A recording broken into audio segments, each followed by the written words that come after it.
आकाशवाणी समाचार जयपुर की ओर से प्रस्तुत है समाचार तरंग।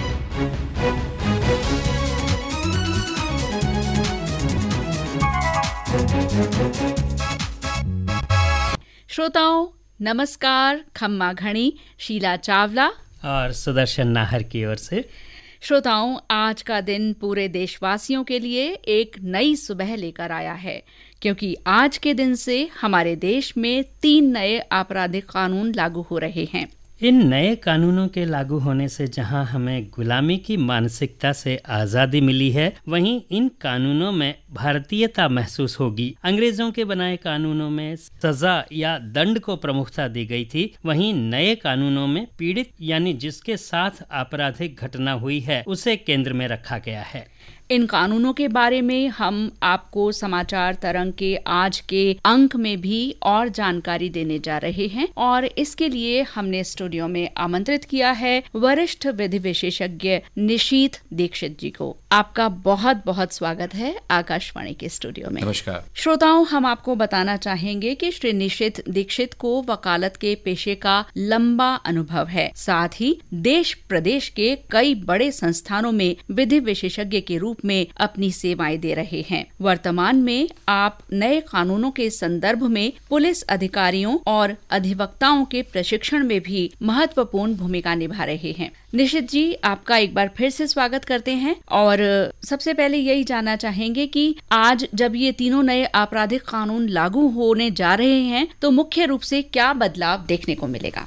ये एक बहुत बड़ी नई शुरुआत इस देश में की जा रही है, जिसमें भारतीयता को सम्मिलित किया गया है, जिसमें न्याय व्यवस्था को सुदृढ़ किया गया है और पीड़ित के अधिकारों को सुनिश्चित किया गया है। हमें बहुत ही गर्व महसूस हो रहा है कि आज भारतीयता के रूप में ये कानून लागू हो रहे हैं, और हमें अधिकार दिया गया है। आपके पास EFIR का है, आपको जानने का अधिकार है आपके केस में क्या हो रहा है। आपके बिना कंसेंट के, बिना आपको सुने, आपके जो केस आपने फाइल किया वो विड्रॉ नहीं होगा। समयबद्ध तरीके से आपका विचारण किया जाएगा, समयबद्ध तरीके से न्यायालय जजमेंट देंगे। उसके बाद अपील का अधिकार आपके पास है, उसमें भी समयबद्ध दिया गया है। तो पीड़ितों के अधिकार दिए गए हैं। इसमें एक और सबसे बड़ा इंपॉर्टेंट पार्ट जोड़ा गया है, रिफॉर्मेटिव थ्योरी, कि खाली प्यूनिटिव नहीं है। बिकॉज न्याय संहिता, तो न्याय दिलाया जा रहा है। नागरिक सुरक्षा संहिता, अगर आप देखेंगे पहले था क्रिमिनल प्रोसीजर कोड, अब इसका नामकरण कर दिया है नागरिक सुरक्षा संहिता। तो ये असर्टेन किया जा रहा है कि हमारे नागरिक सुरक्षा रहें, उनके नागरिक की सुरक्षा के लिए ये संहिता बनाई गई है। तो ये आप देखेंगे इस टाइटल से हमें समझ में आता है कि इसकी आत्मीयता कितनी स्ट्रांग है।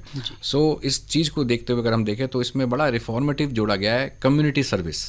जी। तो कम्युनिटी सर्विस मीन्स कि किसी व्यक्ति ने कोई अपराध किया है तो उसको एक बार न्यायालय सोच सकते हैं कि ठीक है, हम इसको अदर सजा के अलावा कम्युनिटी सर्विसेज दे सकते हैं। तो 6 अपराध में किसी ने डिफेमेशन कर दिया या किसी ने आत्महत्या करने का प्रयास किया। अब आत्महत्या करने के प्रयास को हटा दिया गया है, बट कोई व्यक्ति सरकारी अधिकारियों को दबाव में डालने के लिए कोई व्यक्ति चढ़ जाता है, आत्महत्या करने की कोशिश करता है, तो उसमें न्यायालय ने कहा कि हालांकि आत्महत्या करने के प्रयास को हटा दिया गया है, बट न्यायालय ने कहा कि ऐसे किसी केस में अगर है तो न्यायालय मीन्स कम्युनिटी सर्विसेज के लिए सजा दे सकते हैं कि आप जैसे 15 दिन सुबह से लेकर शाम तक यहाँ तक सेवा दीजिए, जो दिया हुआ है। तो ये भी एक बड़ा अच्छा इसमें कवर किया गया है। तो मेन है कि न्याय का सबसे इम्पोर्टेंट पार्ट है। इसमें वुमेन को राइट्स दिया गया है, चाइल्ड्स को राइट्स दिया गया है। किसी बच्चे को किसी ने आयतित किया है गलत काम करने के लिए, तो जिसने आयतित किया उसकी लायबिलिटी फिक्स की गई है। बच्चे की उम्र को 18 साल फिक्स किया गया है। बच्चे को व्यापार के लिए यूज किया उसको कवर किया गया है। जिसमें हम 3 मेन कानूनों की बात करेंगे। भारतीय न्याय संहिता, जिसमें 358 सेक्शंस बनाए गए हैं। एक भारतीय नागरिक सुरक्षा संहिता है जिसमें 531 सेक्शंस को बनाया गया है, और भारतीय साक्ष्य अधिनियम है जिसमें 170 सेक्शंस को जोड़ा गया है। तो बहुत ही सिंप्लीफाइड वे में और ल्यूसिड मैनर में इसको बनाया गया है। भारतीय न्याय संहिता में कुछ धाराओं को कम किया गया है, उनकी संख्या कम हो गई है। इससे अगली जो संहिता है उसमें बढ़ गए हैं। तो हम क्या समझें कि कुछ अधिकार कम हो गए हैं, या आप क्या बताना चाहेंगे इस बारे में? इसमें क्लब किया गया है कुछ सेक्शंस जो अलग अलग मींस स्कैटर्ड थे, उनको एक जगह सम्मिलित कर लिया गया है। और जैसे वुमेन और चाइल्ड के जो अपराध थे उनको एक चैप्टर 5 में कवर कर लिया गया है। तो अलग अलग जगह जो थे कानून में उनको एक जगह सम्मिलित करके पेश किया गया है। तो ये एक बहुत अच्छी पहल की गई है इन कानूनों में। हमारे श्रोता जानना चाहेंगे कि इन नए कानूनों में पीड़ितों को क्या अधिकार दिए गए हैं? सबसे महत्वपूर्ण अधिकार ये है कि जब एफआईआर रजिस्टर्ड होती है, प्रथम सूचना रिपोर्ट दी जाती है, तो प्रथम सूचना रिपोर्ट दो व्यक्ति कर सकते हैं, या तो पीड़ित खुद कर सकता है या कोई सूचना देने वाला व्यक्ति। कभी कभी ये होता है पीड़ित का परिवारजन कोई जाके सूचना देता है, तो कॉपी किसको दी जाएगी? तो यहाँ दोनों को जोड़ा गया है, इन्फॉर्मेंट को भी कॉपी दी जाएगी और जो पीड़ित है उसको भी दी जाएगी। पहला तो बड़ा इंपॉर्टेंट पार्ट है कि एफआईआर के लिए भी उसको भागना पड़ता है इधर से उधर। सेकंड पॉइंट ये है कि पीड़ित को अभी जो उसने एफआईआर रजिस्टर्ड करी है उस पर विवेचना चल रही है, अनुसंधान चल रहा है। अब उस अनुसंधान में हुआ क्या, उसका आउटकम क्या रहा, क्या पुलिस ने चार्जशीट फाइल की है या उसमें भी चार्जशीट फाइल नहीं हुई, उसे पता भी नहीं लगता। तो 90 दिन के अंदर अंदर अधिकारी को, अनुसंधान अधिकारी को, पीड़ित को ये बताना जरूरी है, प्रगति रिपोर्ट देनी जरूरी है कि उसके उस मामले में क्या अनुसंधान हुआ है। तो ये जो हम एज ए लॉयर हम लोग एप्लीकेशन मूव करते थे अभी कोर्ट में कि प्रगति रिपोर्ट मंगाई जाए, तो यहाँ इसमें मैंडेटरी कर दिया गया है कि 90 दिन के अंदर पीड़ित को अवगत कराया जाएगा कि उसके केस में कितना अनुसंधान क्या हुआ है। ये एक बहुत इंपॉर्टेंट पार्ट है। थर्ड पार्ट एक बड़ा चैलेंज, पहले इशू था कि सरकार जो केस होते थे, मामले होते थे, वो विड्रॉ कर लेती थी। अभियुक्तों के अगेंस्ट में जो केस चल रहा है, मामले में जो विचाराधीन है, उसको विड्रॉ कर लेती थी, जिसकी सूचना पीड़ित को नहीं होती थी। पीड़ित को बाद में पता लगता था कि वो तो केस सरकार ने ही वापस ले लिया। तो आज की तारीख में बिना पीड़ित को सुने मामले को सरकार वापस नहीं ले सकती। तो ये एक बहुत बड़ा कदम हमारी पार्लियामेंट ने लोगों को अधिकार दिया है, पीड़ितों को। ये 3 अधिकार बहुत इंपॉर्टेंट हैं जिसमें है। और बाकी स्टेप बाय स्टेप में डॉक्यूमेंट्स प्राप्त करना है तो वकील की सहायता से आप डॉक्यूमेंट प्राप्त कर सकते हैं, जैसे पुलिस रिपोर्ट वगैरह है, चार्जशीट वगैरह फाइल होती है। तो बहुत से अधिकार इसमें पीड़ितों को दिए हैं। मुख्यतः 3 अधिकार तो पीड़ितों के लिए बड़े चैलेंजिंग थे, जो अब इसके द्वारा प्रदान किए गए। आपने अभी एफआईआर की बात की, इसी से संबंधित मैं जानना चाहूंगी कि 0 एफआईआर के बारे में भी इसमें प्रावधान है, तो उनके बारे में आप कृपया विस्तार से बताएं। पहले 154 में एफआईआर होती थी, अब 173 में है। तो जो पहले 173 चार्जशीट हुआ करती थी, अब 173 में एफआईआर होती है। तो बड़ा चैलेंज हुआ करता था, एक व्यक्ति दूसरे शहर में आया है, अपराध हुआ है, तो क्या वो वहाँ पर एफआईआर कराएगा? ऑब्वियसली अगर फिजिकल रूप से कोई अटैक हुआ था तो जुरिस्डिक्शन तो उसका वही रहेगा, बट किसी ढंग से इकोनॉमिकल ऑफेंस हुआ है, किसी भी अपराध किसी भी तरह का हो सकता है, तो ये कहा जाता है कि जिस भी जुरिस्डिक्शन में अगर आप हैं तो आप जिस भी निकटस्थ जो भी आपका पुलिस स्टेशन है वहाँ पर आप जाके अपनी रिपोर्ट करा सकते हैं। तो इसको हम 0 एफआईआर करते हैं। इर्रेस्पेक्टिव ऑफ जुरिस्डिक्शन कहा गया है, अगर कानून की भाषा में बात करें तो व्यक्ति वहाँ जा सकता है, निकटस्थ पुलिस स्टेशन में जाके अपनी रिपोर्ट दर्ज करा सकता है और उस अधिकारी को रिपोर्ट दर्ज करनी पड़ेगी और कंसर्न जुरिस्डिक्शनल थाने में उसको रेफर करेगा। तो एक तो ये प्रावधान किया गया है। दूसरा प्रावधान बड़ा इंपॉर्टेंट है, वो है EFIR। तो जो व्यक्ति अगर नहीं पहुंच पा रहा है, किसी थाने में नहीं जा पा रहा है, तो वो इलेक्ट्रॉनिक रूप से भी अपनी एफआईआर को दर्ज करा सकता है। तो उसे रिपोर्ट जो भी इलेक्ट्रॉनिक कम्युनिकेशन के माध्यम से वो भेजेगा, कंप्लेंट के रूप में भेज रहा है, वो प्रथम सूचना रिपोर्ट दर्ज कराने बाबत अपनी एप्लीकेशन को भेज रहा है, किसी भी रंग मोड से कर सकते हैं। सरकार भी उसको अभी हो सकता है पोर्टल भी यूज़ कर सकता है, वेबसाइट को यूज़ कर सकता है, जैसे बहुत जगह व्हाट्सएप को भी यूज़ किया गया है। तो ये भी एक माध्यम इलेक्ट्रॉनिक कम्युनिकेशन रूप में कंसर्न SHO को भेजा गया है या कंसर्न थाने को भेजा गया है। तो कंसर्न थाने में उसको 3 दिन के अंदर यानी 72 घंटे के अंदर जाके उसको वहाँ पर अपना सिग्नेचर करना है, तब जाके वो पूर्ण रूप से एफआईआर दर्ज मानी जाएगी। तो मियरली कम्युनिकेशन के बेस पे वो एफआईआर नहीं है। जब सूचना उसको मिलेगी, इलेक्ट्रॉनिक माध्यम से सूचना मिली जाएगी, 3 दिन के अंदर उसको वहाँ सिग्नेचर करने पड़ेंगे, तभी वो आगे कोर्स ऑफ एक्शन में आगे बढ़ेगी। आपने अभी जो कहा कि ये पोर्टल पे या वेबसाइट पे माध्यम से भी ये सूचना दी जा सकती थी, ये कौन से पोर्टल, कौन से वेबसाइट? अभी देखिए सरकार इस पे काम कर रही है। जैसे अभी आप जानते हैं, सभी सजग हैं कि जैसे साइबर क्राइम होता है, तो साइबर क्राइम के लिए भारत सरकार ने स्पेशल MHNA cybercrime.gov.in पोर्टल बना रखा है, 1930 कर रखा है। तो किसी के साथ साइबर अपराध होता है तो वो सीधा 1930 डायल करता है या वो cybercrime.gov.in में अपनी रिपोर्ट दर्ज कराता है, कंप्लेंट दर्ज हो जाती है, कंप्लेंट जुरिस्डिक्शनल थाने में रिपोर्ट हो जाती है और वहाँ जाके फिर वो अपनी एफआईआर दर्ज कराता है। तो हो सकता है भारत सरकार इस पे भी काम कर सकती है कि जो भी करना होना चाहिए कि भी पोर्टल है या अधिकारी जैसा वेबसाइट से, हमारी पुलिस की वेबसाइट से वहाँ भी हम लॉगिन कर सकते हैं या डायरेक्टली हम सीधा मेल कर सकते हैं कंसर्न SHO को, सबके अवेलेबल है मेल IDs भी।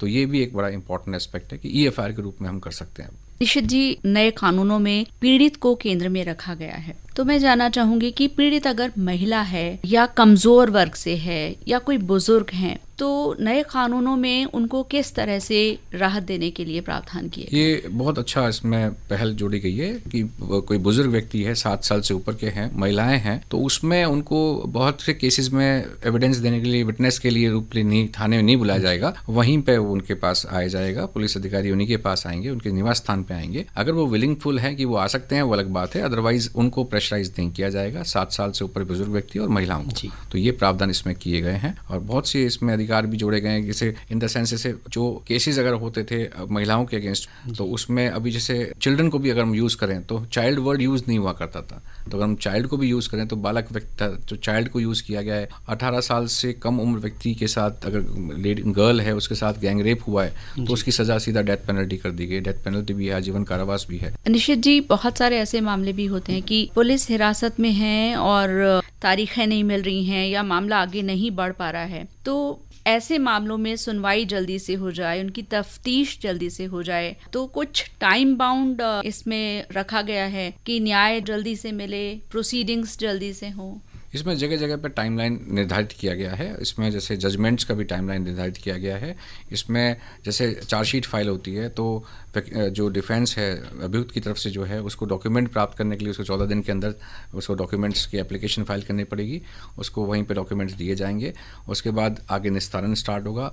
और सिर्फ 2 एडजॉर्नमेंट की परमिशन दी गई है कि आप जिस तारीख पे तारीख हम सुनते थे तो उसमें ये दिया गया है कि कोई ऐसा कारण नहीं हो जिस कारण के कारण आप न्यायालय अगर समुचित समझते हैं तो अदरवाइज 2 एडजॉर्नमेंट से ज़्यादा एडजॉर्नमेंट नहीं दी जाएंगे। तो ये बहुत बड़ा इंपॉर्टेंट डॉक्यूमेंटेड दिया गया है कि 2 से ज़्यादा एडजॉर्नमेंट नहीं दिए जाएंगे। और उसके बाद जैसे लास्ट अगर प्रोसीडिंग्स हो चुकी है और आर्ग्यूमेंट्स कंक्लूड हो चुके हैं तो मैक्सिमम 45 दिन के अंदर न्यायालय को निर्णय देना है। तो ये टाइमलाइन इसमें पूरा क्लैरिफाई किया गया जिससे अब हम त्वरित न्याय की तरफ बढ़ रहे हैं। तो समयबद्ध तरीके से त्वरित न्याय और समयबद्ध, ये इसमें कवर किया गया है। जी, जैसा अभी साक्ष्य अधिनियम की आपने बात की, तो उसमें कौन से ऐसे नए प्रावधान जोड़े गए हैं जो इलेक्ट्रॉनिक तरीके से भी साक्ष्य किस तरीके से दिए जा सकें? ये आपने बहुत इंपॉर्टेंट पार्ट किया कि डॉक्यूमेंट्री एविडेंस के अलावा इलेक्ट्रॉनिक साक्ष्य की भी सेम ग्रेविटी रहेगी जो डॉक्यूमेंट्री एविडेंस की है, बिकॉज अब हम 90% इलेक्ट्रॉनिक एविडेंस की तरफ बढ़ रहे हैं।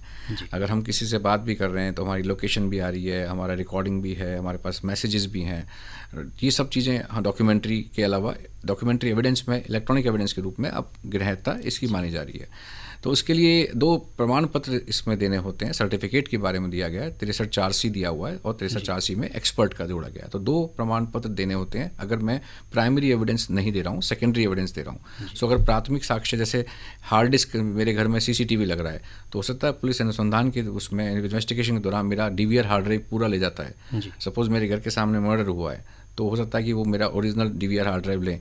अगर ओरिजिनल DVR हार्ड ड्राइव नहीं ले रहे हैं तो वो मेरे उसमें से आउटपुट ले रहे हैं। तो आउटपुट के लिए एक बड़ा इंपॉर्टेंट एस्पेक्ट है इंटीग्रिटी मेंटेन, कि वो जो साक्ष्य इलेक्ट्रॉनिक साक्ष्य लिया जा रहा है उसकी इंटीग्रिटी मेंटेन होनी चाहिए। उसके लिए एक हैश वैल्यू ली जाती है, मैथमेटिकल एल्गोरिथम मैथमेटिकल फार्मूला होता है जो मैंडेटरी किया गया है, और प्रमाण पत्र में भी हैश वैल्यू का रेफरेंस देना जरूरी है। तो उसको व्यक्ति निकालेगा, हैश वैल्यू उसकी मेंटेन रहेगी, सेम एक्सपर्ट भी उसका हैश वैल्यू मेंटेन करेगा, दोनों हैश वैल्यू मेंटेन होनी चाहिए। तभी न्यायालय के सामने ये रह जाएगा कि जो ये electronic evidence court of law में लाया है उसकी इंटीग्रिटी मेंटेन्ड है। और प्रावधान ये दिए गए हैं कि जैसे सीन ऑफ क्राइम में इलेक्ट्रॉनिक एविडेंस रिकॉर्डिंग करेगा, मींस आईओ साहब जाएंगे और सीन ऑफ क्राइम में जो भी जहाँ भी क्राइम हुआ है उसमें जो भी पंच के सामने रिकॉर्ड हो रहा है, डिटेल जो प्लेस थिंग है सर्च कर रहे हैं, सीजर कर रहे हैं, वो सब उनको रिकॉर्ड करना मैंडेटरी कर दिया गया है। शेल वर्ड यूज हुआ है। इसके लिए लिखा तो ये गया है by way of audio video और preferably by mobile phone, but Bharat सरकार ने इसमें एक नया ऐप डेवलप करने की कोशिश की जा रही है जो पहले भी किया गया था। अब BPRD और NIC मिलके एक एप्लीकेशन बनाई गई है जिसके बेस पे आईओ साहब जाएंगे और उस एप्लीकेशन का उपयोग करते हुए सीधा सीन ऑफ क्राइम को रिकॉर्ड करेंगे। तो जो भी सीन ऑफ क्राइम में है उसको वो रिकॉर्ड करेंगे, एप्लीकेशन को ऑन करेंगे, जियो टैग हो गया यानी लेटलॉन्ग आ जाएगा, लोकेशन आ जाएगी, केस नंबर डिटेल अपना पूरा डिटेल, लॉगिन किया, लॉगिन करने के बाद वो सारी रिकॉर्डिंग जाएगी सर्वर पर, सिक्योर्ड सर्वर पर जाएगी। तो ये सबसे सुरक्षित माध्यम भारत सरकार इसमें काम किया है उन्होंने, और इसको टेस्टिंग मोड में भी है, अगर जल्दी शुरुआत उसकी हो सकती है। अदरवाइज आईओ के पास अपना मोबाइल फ़ोन है, ऑडियो वीडियो रिकॉर्डर है जिसमें स्टेराइल मेमोरी कार्ड का उपयोग करके वो रिकॉर्ड कर सकते हैं ताकि इंटीग्रिटी मेंटेन रहे, ताकि एडमिसिबिलिटी और ऑथेंटिसिटी न्यायालय में कोई ऑब्जेक्शन नहीं करता। निशित जी, आपने हमारे समाचार तरंग कार्यक्रम के लिए अपना अमूल्य समय दिया स्टूडियो आकर, आपका बहुत बहुत आभार। धन्यवाद। श्रोताओं, अब हमें इजाजत दीजिए। नमस्कार। श्रोताओं, चलने से पहले आपको बता दूं, इस कार्यक्रम की रिकॉर्डिंग में तकनीकी सहयोग दिया पंकज मेहरा ने, संपादक मनीष मीणा और प्रस्तुतकर्ता नीलेश कुमार कालभोर।